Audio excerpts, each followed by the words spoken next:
안녕하세요. 심리북튜버 송아지입니다. 오늘은 이 심리학자의 인생 실험실이라는 책을 함께 나누고 싶습니다. 먼저 이 어마어마한 책을 다 읽고 나서 감히 제가 어떻게 이 책을 소개를 해야 될지 고민이 많이 되었습니다. 제가 어마어마하다라고 표현을 하는 이유는 이 책은 책의 여러 가지 기능들 중에서 정보 전달의 역할도 충실히 하고 있지만 이 한 권 안에 저자이신 장현갑 선생님께서 겪었던 지난 76년간의 삶을 회고하면서 수많은 그 응어리진 고통이 적나라하게 들어있기 때문입니다. 그것도 또 심리학, 정신의학, 뇌과학 등의 다양한 근거를 통해서 또 저자 본인이 자신을 분석해 나가셨고 또 학자답게 여러 가지 다양한 연구 실험들을 통해서 근거가 되는 그런 내용들을 바탕으로 우리에게 이야기하시고 계십니다. 이 고통이란 것을 극복해 나가면서 또 통찰하는 그 모든 과정과 또 그래서 얻은 결론까지 고스란히 담겨 있는 거죠. 한 거장의 삶이 담겨 있는 매우 의미 있는 책입니다. 그럼 이 저자가 어떤 분이냐? 그걸 또 설명을 해드려야 되겠죠. 이분은 세계 3대 인명사전에 모두 등재되신 한국의 심리학계의 거장이십니다. 그리고 30대에 서울대 심리학과 교수가 되셨고 또 이후에 서울대 의대 양리학 교실, 가톨릭 의대 생리학 교실에서 외래 교수로 활동하셨습니다. 그리고 또 그 이후에 영남대 심리학과 교수를 하셨죠. 그리고 그 외에도 심리학과, 뇌과학, 그리고 뭐 정신양리학 이 분야에서 많은 업적을 내신 분이십니다. 세계적으로 많이 업적을 내셨습니다. 이 외에도 정말 또 많은 그런 연구 결과들이 있으시죠. 뭐 하나 부러울 것 없을 것 같은 삶인데 30대에 서울대 심리학과 교수로 재직을 하시면서 벌써 우울, 불안, 의욕 저조 등의 그런 증상으로 인해서 정신분석을 받으셨다고 합니다. 그리고 놀랍게도 또 책에서는 저자가 본인이 의존성 성격 장애임을 고백하기도 합니다. 굉장히 이런 걸 고백하는 건 굉장히 학자로서 그리고 굉장히 유명하고 저명한 학자로서 참 어려운 일일 텐데 정말 하나의 숨김없이 이 책 안에 다 드러내셨더라고요. 아무튼 이런 성격 장애였음을 또 고백하시기도 합니다. 이 와중에 인생의 뿌리가 진짜 송두리째 뽑혀버릴 것 같은 그런 고통의 시련이 찾아오게 되는데요. 바로 교통사고로 인해서 아내와 딸이 눈앞에서 죽어가는 것을 본 겁니다. 물론 저자도 두 다리에 뼈가 으스러질 정도의 중상을 입으셨다고 합니다.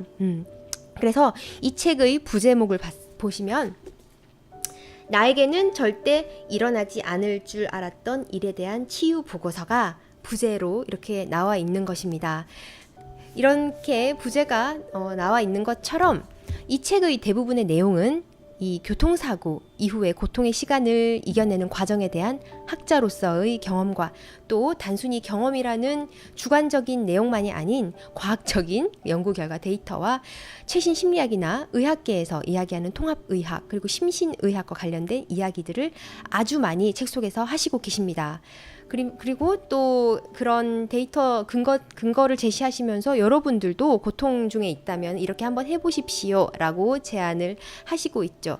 그리고 사실 이 책에서 제일 중요하게 이야기하고 있는 것은 제가 아직 이야기를 하지 않았는데요. 그것은 바로 명상입니다. 제가 이 단어를 사용하는 것이 조금 머뭇거려지는 것에 대해서는 제 개인적인 설명이 좀 필요할 것 같은데요. 참고로 장현갑 선생님은 불교이십니다. 그리고 명상을 통해서 고통을 치유하셨죠. 그리고 이 책의 내용 중에서 심리학과 관련된 내용이라든지 통합의학 관련 수많은 그런 연구 결과를 제외하고는 불교 용어가 아주 많이 등장합니다. 왜냐하면 명상이라는 것의 시작이 불교이고 또 명상을 소개하기 위해서는 당연히 불교 사상이 바탕이 되겠죠. 그래서 좀 오해하실 수도 있겠지만 오해하지 않으셨으면 하는 것은 불교 용어가 많이 나오고 또 불교 사상이 바탕이 있다 하더라도 우리들이 충분히 이해할 수 있는 또 대중적인 학문 용어도 많이 등장하기 때문에 어려움 없이 읽으실 수 있습니다. 저는 개인적으로 기독교이기 때문에 타 종교를 배척하는 마음은 전혀 없지만 종교적인 사상의 차이로 인해서 읽으면서 와닿지 않거나 좀 어려웠던 부분이 있음을 고백을 합니다. 그래서 제 나름대로 해석해서 받아들인 부분도 있고요. 실은 저는 심리학 전공생의 심리치료 석사 그리고 상담을 전공한 사람임에도 불구하고 명상이라는 것에 대해서 좀 오해가 있고 편견이 있었음을 고백을 합니다. 왜냐하면 아직까지는 우리나라에서 심리학을 공부할 때 명상과 관련해서는 주류로 다루고 있지 않고 또 과학적인 근거가 없을 것 같고 또 종교적인 색이 있고 그리고 누군가는 막 심리 체면술이 아니냐 이렇게까지 오해를 하기도 하는데요. 이 책을 다 읽고 나서는 그런 오해가 좀 풀렸습니다. 아, 내가 좀 무지했구나 라는 생각도 좀 들었고요.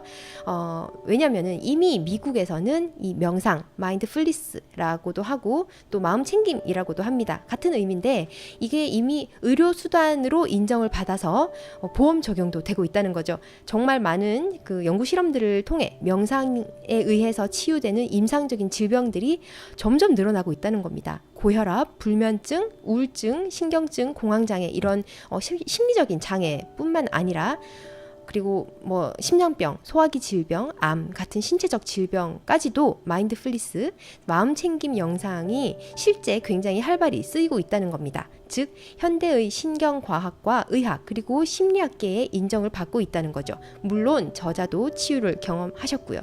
그래서 이 명상이라는 것이 시작은 불교였지만 지금은 하나의 치료적 도구로서 사용되고 있는 것이구나를 깨닫게 되었습니다.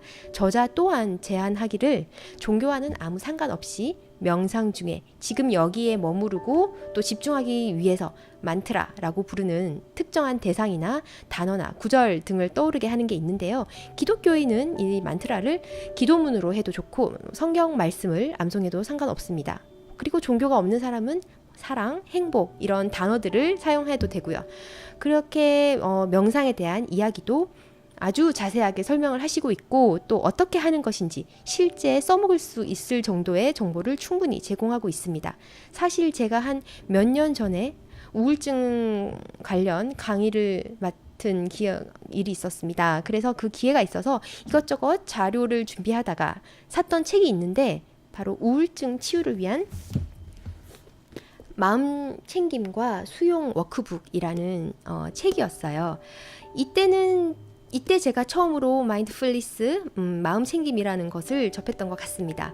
이 책에서는 마음 챙김만 다룬 것이 아니라 수용, 전념, 치료라는 것을 함께 같이 다루고 있었기 때문에 큰 거부감 없이 도움을 받았던 기억이 있습니다. 그리고 또 제가 최근에 속한 협회에서 컨퍼런스가 있었는데요. 그 큰 주제가 바로 마인드풀리스였습니다. 이제 상담 영역에서도 마인드풀리스의 역할이 우리나라에서도 자리를 잡으려는 움직임이 더 활발해지겠구나라는 것을 느낄 수 있었습니다. 이제 책으로 다시 돌아와서 제가 말이 좀 빠르죠. 어쨌든 자 다시 책으로 돌아와서 이 책을 한마디로 설명하기 위해서는 구조적으로 나눈다기보다는 내용적인 측면에서 좀 나눠서 소개를 하는 게 좋을 것 같습니다. 한 3가지 정도 나눌 수 있을 것 같은데 첫 번째 내용은 그 저자 본인의 삶에서 깨달은 내용에 대한 이야기입니다. 그리고 두 번째는 심리학, 두 번째 제가 말씀드릴 게 굉장히 책 전반에 많이 나와 있는데 심리학이나 뇌과학 그리고 통합의학 이런 관련 업적과 그리고 유명 학술지에 발표된 옛날 거부터 최신 것까지의 연구 결과를 근거로 고통에서 벗어나기 위해서는 마음먹기가 중요하다라는 내용이 굉장히 많이 나옵니다. 마음을 어떻게 먹느냐는 뇌의 흐름을 바꾸고 또 그것이 사람도 바꾼다는 거죠. 그리고 플라시보 효과 여러분 들어보셨을 텐데 이런 예시를 또 설명을 하시면서 단순히 플라시보 효과가 뭔지에 대한 단순한 설명만 하는 것이 아니라 어떤 실험과 어떤 연구를 통해서 이 플라시보 효과가 밝혀지게 되었는지까지도 설명을 해 주십니다. 그래서 다른 예시들도 마찬가지로 전부 다 근거를 제시하면서 설명을 해 주시고 있습니다. 마음 먹기가 뇌를 바꿀 만큼 강력하기도 하지만 마음을 먹고 바꾸기 위해서 몸을 먼저 쓰는 것도 중요하다라는 이야기도 하셨는데 최근에 굿 라이프라는 책을 쓰신 그 서울대 심리학과 교수님이신 최인철 교수님도 비슷한 이야기를 하셨습니다. 바로 우리의 마음의 상태는 몸으로 드러나고 또 우리의 몸은 우리의 마음을 대변한다 라고 하셨는데요. 제일 쉬운 예를 들자면 행복해지기 위해서 웃는 것이 아니라 일단 웃으면 행복해진다. 많이 들어보셨죠? 일단 먼저 몸을 먼저 쓰라는 겁니다. 얼굴 근육을 들어서 웃다 보면은 뇌는 이것을 행복으로 인식한다는 거죠. 어쨌든 이런 예시들을 또 연구 결과 근거로 소개를 해주시고 있는 내용이 이제 두 번째 내용이고, 이제 세 번째가 바로 명상입니다. 명상에 대한 이야기인데, 이렇게 총 세 가지의 내용이 이 책 전반에 걸쳐서 나오고 있습니다. 저자 본인의 삶에서의 그 고통에 대한 이야기를 풀어 나가실 때는 종교를 떠나서, 뭐 불교 용어가 나오긴 하지만 종교를 떠나서 정말 그 누구도 대신할 수 없었던 고통이라는 그 실존을 그대로 겪어내시고 깨달은 귀중한 지혜를 얻을 수가 있습니다. 저자는 책 말미에 이런 이야기를 적는데요. 읽어드릴게요. 이제 나의 이야기를 마칠 때가 되었다. 느금하게 깨달은 지혜가 있다면 판단하지 말라는 것이다. 현실을 있는 그대로 겸허히 받아들이고 있는 그대로의 나를 믿으면 삶에 만족하게 된다. 눈으로 볼 수 있고 귀로 들을 수 있고 밥 먹을 입이 있으면 그게 행복이다. 몸뚱이 하나만으로도 삶은 충분히 건실하다. 이 마지막 글귀에서 저자가 늙음하게 깨달은 지혜가 바로 판단하지 말라라는 거였다고 말씀을 하셨는데, 이 책을 제가 읽던 날에 저는 이제 개인적으로 기독교인이라서 하루에 말씀 한 구절씩을 읽는 습관이 있거든요. 근데 이날 고린도전서 4장 5절 말씀이었는데, 이게 어떤 내용이었냐면 그러므로 때가 이르기 전 주께서 오시기 전까지 아무것도 판단하지 말라라는 이제 이야기, 그런 내용으로 시작되는 구절이었습니다. 장영갑 선생님께서는 76년간의 그 삶을 살아오면서 그 경험에 의해서 깨달은 지혜를 저는 이제 기독교 신자로서 이미 말씀으로 성경을 통해서 적혀진 이 내용을 낼름 이렇게 알 수 있다는 것이 참 기쁨이구나를 느끼면서 묘한 기분이 들었습니다. 어쨌든 이건 제 사설이었고요. 이 책을 통해서 여러분들도 혹시 고통 중에 있으시다면 많은 도움을 얻으실 수 있을 거라고 생각합니다. 그리고 고통이 아니더라도 삶을 살아가는 데 있어서 도움이 되는 많은 지혜들이 정말 책 곳곳에 숨어 있습니다. 그래서 여러분들도 이 책을 읽으시고 저와 같은 감동을 얻을 수 있게 되기를 기대합니다. 오늘도 감사합니다.